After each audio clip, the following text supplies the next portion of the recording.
എന്നെ ഏറ്റവും ഡിസ്റ്റർബ് ചെയ്തൊരു കാര്യമാണ് എൻ്റെ സഹപ്രവർത്തകൻ, എൻ്റെ കോ ആക്ടർ, എൻ്റെ സുഹൃത്ത് എൻ്റെ പേര് വെച്ച് ഈ ഒരു വിഷുവിലേക്ക് ഒരു നിങ്ങളുടെ എല്ലാവരും മീഡിയാസിൻ്റെയൊക്കെ ട്രാക്ഷൻ കൊണ്ടുവരാൻ വേണ്ടി മാത്രം എൻ്റെ ഫ്രണ്ടിൻ്റെ പേര് അവർ യൂസ് ചെയ്തു. പുതിയതായിട്ട് റിലീസ് ചെയ്ത ഒരു സിനിമയുടെ പുള്ളി എഴുതിയ റിവ്യൂ എനിക്ക് ഇഷ്ടപ്പെടാത്തതുകൊണ്ട് ഞാൻ പുള്ളിനെ മർദ്ദിച്ചു. ഇതാണ് ഐ തിങ്ക് ഏറ്റവും കൂടുതൽ മീഡിയയിൽ വന്ന കാര്യം. Bro silence. അപ്പോൾ മീഡിയയിൽ വന്ന കാര്യം ഇതാണെന്ന് ഞാൻ വിശ്വസിക്കുന്നു. എന്നാൽ അതിൻ്റെ ആക്ച്വൽ അവസ്ഥകൾ, that is what is the reason, ഞാൻ എന്തിനാണ് അയാളെ പോയി മീറ്റ് ചെയ്തത്, എന്താണ് സംസാരിച്ചത് എന്നൊക്കെ ഞാൻ പറഞ്ഞുതരാം. ഏകദേശം ഒരു 2 ആഴ്ചത്തോളം മുന്നേ എനിക്കൊരു അൺനോൺ നമ്പറിൽ നിന്ന് കോൾ വന്നിരുന്നു.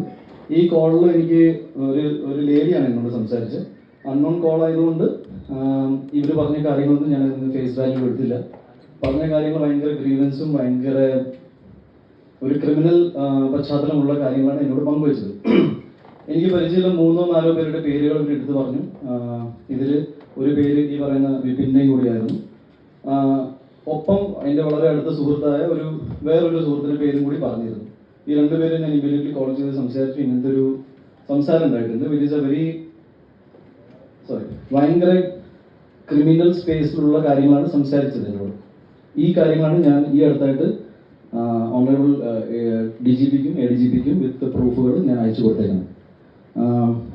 ഒരാൾ സൈലൻസ് ആയിരുന്നു ഈ കോളിൽ, രണ്ടാമത്തെ ആളെന്ന് വിപിൻ അതിനെ ഇങ്ങനെ അൺനോൺ നമ്പറിലൊക്കെ വിളിക്കുന്ന കോൾസ് നമ്മൾ എൻ്റർടൈൻ ചെയ്തിരുന്നു. Which is fair. ഞാനത് വിട്ടു കളഞ്ഞു. ഒരു 2 ദിവസത്തിൻ്റെ ഗ്യാപ്പിൽ എനിക്ക് പിന്നെയും ഇങ്ങനത്തെ ഒരു അനുഭവം ഉണ്ടായി. എന്നെ ഒരാൾ വിളിച്ച് ഒരുപാട് മോശപ്പെട്ട അനുഭവങ്ങൾ ഉണ്ടായ കാര്യങ്ങൾ എന്നോട് പങ്കുവച്ചു. അത് മലയാള സിനിമയുടെ വളരെ പ്രോമിനൻ്റ് ആയ ഒരു ഫീമെയിൽ സിനി ആർട്ടിസ്റ്റ് ആയിരുന്നു. അവരെന്നോട് ഇവർക്ക് ഉണ്ടായ മോശപ്പെട്ട അനുഭവങ്ങളും എന്നെക്കുറിച്ച് പറഞ്ഞ വളരെ എനിക്ക് ഒരിക്കലും ഉൾക്കൊള്ളാൻ പറ്റാത്ത ചില കാര്യങ്ങൾ ഈ വ്യക്തിയുടെ, ദാറ്റ് ഈസ് വിപിൻ എന്ന് പറയുന്ന എൻ്റെ സോ കോൾഡ് മാനേജർ ആയിരുന്നു എന്ന് അവകാശപ്പെടുന്ന വ്യക്തി പങ്കുവച്ച കാര്യങ്ങളാണ് എന്നോട് പറഞ്ഞത്.